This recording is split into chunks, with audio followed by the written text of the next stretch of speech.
अस्सलाम वालेकुम friends, Android application development सीखने की सीरीज़ में आज हम देख रहे हैं लेक्चर नंबर 31, जिसमें हम देखेंगे व्यू बाइंडिंग।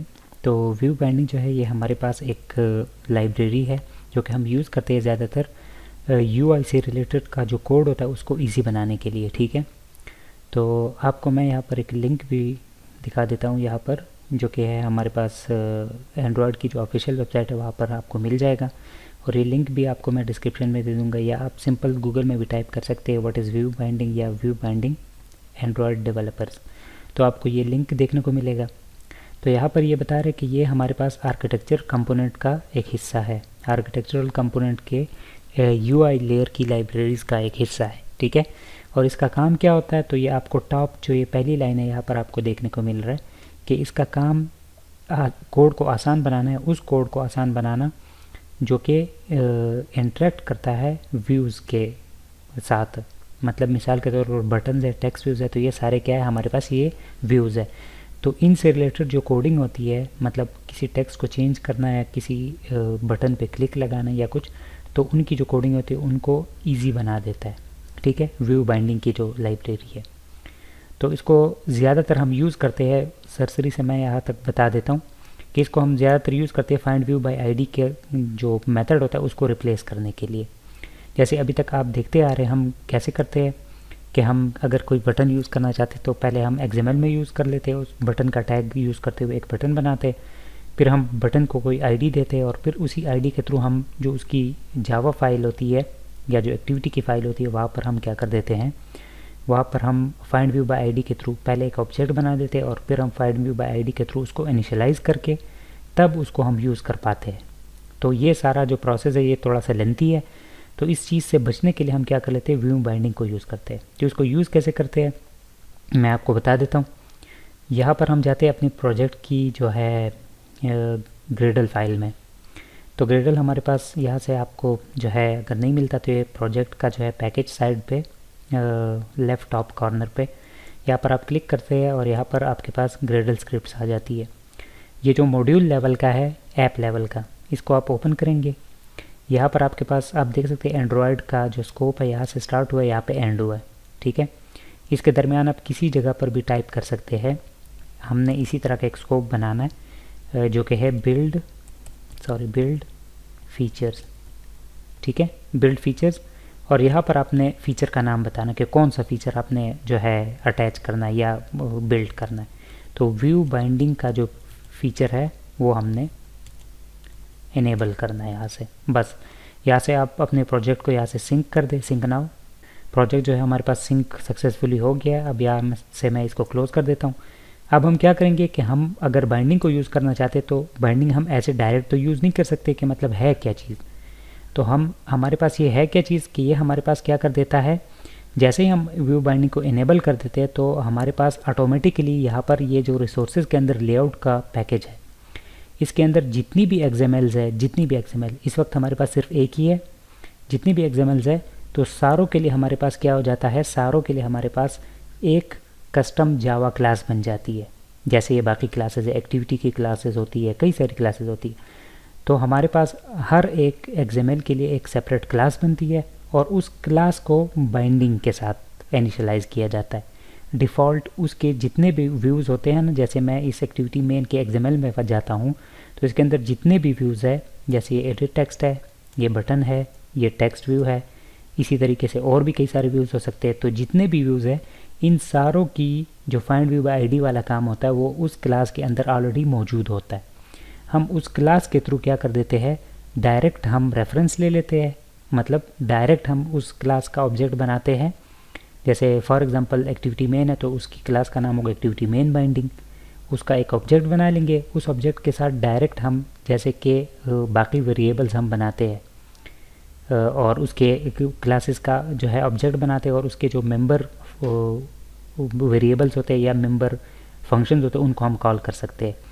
तो उस क्लास का भी हम ऑब्जेक्ट बनाएंगे जो बाइंडिंग हमें दे देगी, और उसके साथ हम डॉट इनपुट टेक्स्ट करेंगे तो इनपुट टेक्स्ट मिल जाएगा, डॉट btn शो टेक्स्ट करेंगे तो बटन ये वाला मिल जाएगा, डॉट टेक्स्ट रिजल्ट करेंगे तो हमारे पास ये टेक्स्ट रिजल्ट वाला जो टेक्स्ट व्यू है ये शो हो जाएगा। ठीक है, तो ये सारा कुछ हम कैसे करेंगे, यहाँ पर हम जाएंगे एक्टिविटी मेन में, यहाँ पर हम डायरेक्ट प्राइवेट, और ऑब्जेक्ट बनाना है हमने उस क्लास का जो बाइंडिंग ने हमें प्रोवाइड करके दिया है। ठीक है, तो अब हमें कैसे पता चलेगा कि उस क्लास का नाम क्या है? तो जो क्लास का नाम होता है वो हमारे पास उसकी पहचान क्या होती है कि ये जो XML का नेम है ना, इसी की नेमिंग कन्वेंशन के साथ मैच करता है। अब हमने करना क्या कि कैसे लिखेंगे, तो जैसे ही हम कैपिटल में बाइंडिंग ऐसे लिखते हैं बाइंडिंग, तो जैसे ही लिखते हैं तो जितनी भी हमारे पास ये लेआउट्स होंगी ना, उनके लिए यहाँ पर बाइंडिंग इनिशियलाइज हो गई होगी। अभी फ़िलहाल हमारे पास एक ही एक्टिविटी मेन, तो उसके लिए एक्टिविटी मेन बाइंडिंग के नाम से यहाँ पर एक क्लास मौजूद है। ये पहले नहीं होगी, ये आपके पास जब आप व्यू बाइंडिंग एनेबल करेंगे तब आपके पास ये व्यू बाइंडिंग की जो क्लासेस होंगी ये तब आपको शो होंगी इधर।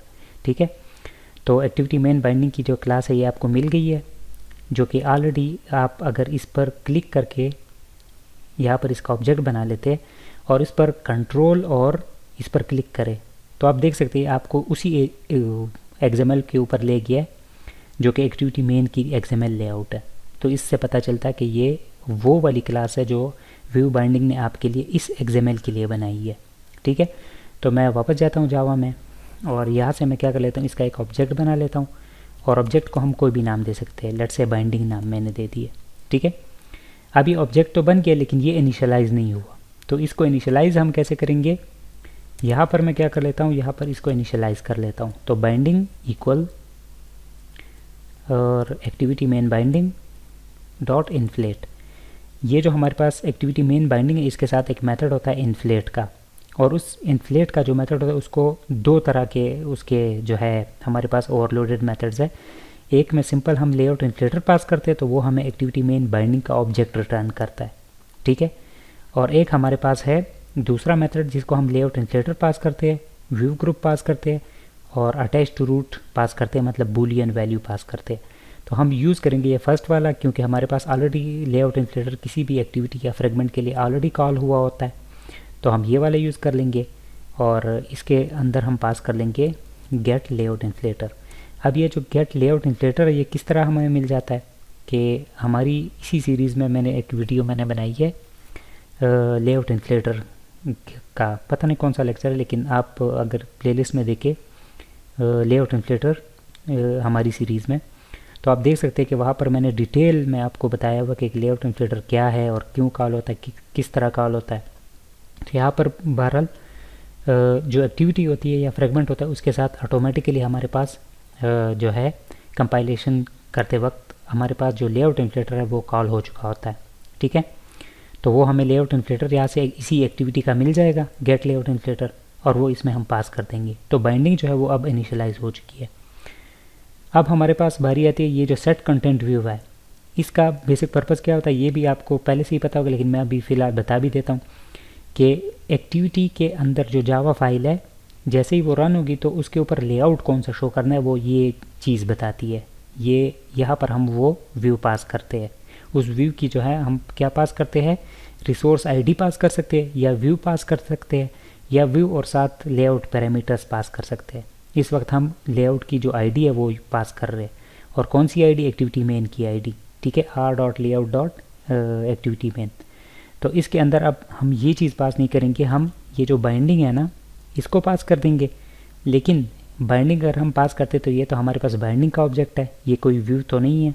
तो इसके साथ हम एक और मेथड होता है हमारे पास गेट रूट का, तो वो हमें रिटर्न करके देता है व्यू। कौन सा व्यू, जो इस बाइंडिंग के अंदर मौजूद होगा। तो इस बाइंडिंग के अंदर कौन सा व्यू मौजूद है, इस एक्टिविटी मेन का व्यू मौजूद है, तो एक्टिविटी मेन का ही व्यू यहाँ पर पास किया जा रहा है एक्चुअल में।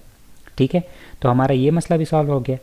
अब हम जो मैं आपको कह रहा था कि हम अगर किसी बटन को यूज़ करना चाहते हैं या किसी चीज़ को जो इस व्यू के अंदर होगा एक्टिविटी मेन के अंदर, तो कैसे यूज़ करेंगे, हम उस क्लास के ऑब्जेक्ट का नाम लिखेंगे, जैसे ये बाइंडिंग है तो इस क्लास के ऑब्जेक्ट का नाम लिख दिया, डॉट। जैसे हम डॉट करेंगे तो इस लेआउट के अंदर जितने भी व्यूज़ होंगे, चाहे वो एडिट टेक्स्ट है, चाहे वो बटन है, चाहे वो टेक्स्ट व्यू है, जितने भी व्यूज़ होंगे उन तमाम की आईडीज़ हमें मिल जाएगी, डायरेक्ट रेफरेंस मिल जाएगा हमें डायरेक्ट। तो आप देख सकते हैं मैं यहाँ पर जैसे ही बाइंडिंग लिखता हूँ और डॉट करता हूँ तो ये देखिए आप देख सकते हैं टेक्स्ट रिजल्ट भी आ रहा है, btn शो टेक्स्ट भी आ रहा है, इनपुट टेक्स्ट भी आ रहा है। तो ये तमाम वो चीज़ें हैं जो हमारे पास, या तमाम वो व्यूज़ है जो हमारे पास इस बाइंडिंग के अंदर मौजूद है, एक्टिविटी मेन की जो बाइंडिंग है। तो यहाँ से मैं जो btn शो टेक्स्ट है इसके ऊपर क्लिक लिसनर लगा लेता हूँ, set on click listener, new और वी। ये इंटरफेस आपको पहले से ही पता है कि हम इसे जो है इम्प्लीमेंट करना पड़ता है। इसका एक मेथड होता है ऑन क्लिक जो कि ओवरराइड करना पड़ता है मस्ट, तब आपके पास क्लिक लिसनर वर्क करता है। और हमारे पास अब क्या कर लेते हैं कि मैं आपको थोड़ा सा ओवरव्यू भी दे देता हूँ कि हम क्या करेंगे। इस बटन के क्लिक लिसनर पे मैं क्या करूँगा कि ये जो इनपुट बॉक्स है इससे मैं डेटा उठाऊँगा, यहाँ पर जो भी यूज़र ने डेटा इंटर किया होगा, और नीचे हमारे पास यहाँ पर एक टेक्स्ट व्यू है उसके ऊपर मैं शो करूँगा। इसका मैं थोड़ा सा टेक्स्ट साइज़ बढ़ा देता हूँ, लेट्स से 18 SP, और पैडिंग थोड़ी सी दे देता हूँ 10 dp ताकि ज़्यादा क्लियर आपको दिखे। ठीक है, फिलहाल यहाँ पर एक हिंट शो हो रहा है कि text will be shown here, लेकिन जब हम बटन के ऊपर क्लिक करेंगे तो यहाँ से टेक्स्ट उठाएगा इनपुट बॉक्स से और इस टेक्स्ट व्यू के ऊपर इसको पेस्ट कर देगा। काम मुश्किल नहीं है, काम मतलब ये जो चीज़ है ये करने का बेसिक जो पर्पज़ है आपको सिर्फ व्यू बाइंडिंग जो है सिखाना है। तो जो व्यू बाइंडिंग है वो आपने सीख लिया, तो ये चीज़ करना लाजमी नहीं है कि आप इस बटन के क्लिक पे आप यहाँ से डेटा उठा के यहाँ पर शो करें, आप अपनी मर्ज़ी से उसको यूज़ कर ले, इस तरह का भी प्रोजेक्ट होगा। और ये वीडियो मैं इसलिए बना रहा हूँ क्योंकि आगे जितने भी हमारे लेक्चर्स होंगे वो मैं व्यू बाइंडिंग को यूज़ करूँगा, तो ये वीडियो आप जो है लाजमी देखें। तो यहाँ पर मैं क्लिक लिसनर लगा देता हूँ इस बटन के ऊपर, और मैं क्या करूँगा जैसे कि मैंने आपको पहले ही बताया कि मैं जो इनपुट बॉक्स है वहाँ से टेक्स्ट गेट करूँगा। तो मैंने एक वेरिएबल बना लिया स्ट्रिंग टाइप का, और मैं यूज़ करूँगा बाइंडिंग क्योंकि मैं यूज़ करना चाहता हूँ इनपुट बॉक्स को जो कि इनपुट टेक्स्ट है हमारे पास। तो इनपुट टेक्स्ट उसकी आईडी है, तो binding dot input text dot gate text, तो एडिट टेक्स्ट के अंदर जो टेक्स्ट होगा वो इसमें गेट हो जाएगा, और डॉट टू स्ट्रिंग, तो स्ट्रिंग में टाइप कास्ट हो जाएगा या कन्वर्ट हो जाएगा। और उसके बाद मैं क्या करना चाहता हूँ, मैं करना चाहता हूँ बाइंडिंग डॉट टेक्स्ट रिज़ल्ट, क्योंकि जो टेक्स्ट व्यू है उसकी आईडी हमारे पास क्या है टेक्स्ट रिज़ल्ट, और उसके ऊपर मैं सेट टेक्स्ट करना चाहता हूँ। और कौन सा टेक्स्ट सेट करना चाहता हूँ, जो टेक्स्ट हमने अभी यहाँ से गेट किया है इनपुट बॉक्स से या एडिट टेक्स्ट से। ठीक है, इनपुट बॉक्स मैं इसलिए बार बार कहूँ, उसमें इनपुट बॉक्स होता है ज़्यादातर वेब में, तो एंड्रॉयड में ये एडिट टेक्स्ट होता है। बहरहाल ये एडिट टेक्स्ट है। ठीक है, तो इनकी आईडीज़ आप दोबारा से देख ले, बटन की ID btn show text, text view की आईडी है टेक्स्ट रिजल्ट, और जो एडिट टेक्स्ट है उसकी है इनपुट टेक्स्ट। ठीक है, तो उन्हीं आईडीज़ को हम आप देख सकते हैं, ना तो हमने कोई ऑब्जेक्ट्स बनाए बटन्स, ना कोई टेक्स्ट व्यू का ऑब्जेक्ट बनाया, ना कोई एडिट टेक्स्ट का बनाया, डायरेक्ट हमने बस एक ही ऑब्जेक्ट बनाया। इनिशियलाइजेशन हमने किसकी की है, एक्टिविटी मेन बाइंडिंग की। जो भी इसकी लेआउट फाइल होगी उसकी बाइंडिंग इनिशियलाइज ऑलरेडी हो जाती है जैसे ही हम व्यू बाइंडिंग को इनिशियलाइज कर देते। अब हम अपने प्रोग्राम को रन कर लेते और इसको देखते कि हमारे पास ये वर्किंग स्टेट में है या नहीं है। एक्टिविटी हमारे पास रन हो चुकी है, और यहाँ पर हम टाइप कर देते हैं, कोई भी टेक्स्ट हम टाइप कर सकते हैं। Let's say some coding with binding, ये मैंने टेक्स्ट टाइप किया। जैसे ही मैं शो टेक्स्ट करता हूँ तो आप देख सकते हैं ये वाली जो इनपुट फील्ड है या एडिट टेक्स्ट है वहाँ से हमने टेक्स्ट गेट किया, और यहाँ पर जो टेक्स्ट व्यू है उसके ऊपर मैंने क्या कर दिया है, उसको सेट टेक्स्ट कर दिया। तो इसका मतलब ये है कि हमारे पास जो व्यूज़ है उनकी जो आईडीज़ है वो प्रॉपरली वर्क कर रही है, और उनके ऊपर क्लिक लिसनर या एडिट टेक्स्ट वगैरह का डेटा गेट करना या यहाँ पर टेक्स्ट व्यू के ऊपर डेटा सेट करना, ये सारा कुछ काम कर रहा है। तो व्यू बाइंडिंग इतनी ही चीज़ थी, लेकिन आपके पास ये कई सारे प्रॉब्लम्स को सॉल्व कर सकती है ऐसे लेआउट्स में, जैसे कि आपके पास कई सारे मल्टीपल्स व्यू होंगे या इनपुट बॉक्सेस होंगी, बटन्स होंगे, तो उस केस में आपको मल्टीपल ऑब्जेक्ट्स यहाँ बनाने पड़ते हैं। लेकिन व्यू बाइंडिंग के थ्रू आप सिर्फ एक ही ऑब्जेक्ट बना लेते हैं, और डायरेक्ट रेफरेंस को यूज़ करते हुए, जैसे ये मैं डायरेक्ट रेफरेंस यूज़ कर रहा हूँ binding dot btn show text, तो ये डायरेक्ट रेफरेंस को यूज़ करते हुए मैं क्या कर सकता हूँ, उसके ऊपर क्लिक लिसनर लगा सकता हूँ, उसकी जो है टेक्स्ट सेट कर सकता हूँ, या जो भी मैं करना चाहूँ उसके ऊपर कर सकता हूँ, किसी भी व्यू के ऊपर, जैसे हम बाकी फंक्शनलिटीज़ परफॉर्म करते हैं फाइंड व्यू बाय आईडी के थ्रू। तो उम्मीद है ये वीडियो आपको पसंद आई होगी। तो नेक्स्ट वीडियो में मिलते हैं, तब तक के लिए मुझे इजाज़त दीजिए। अल्लाह हाफिज़।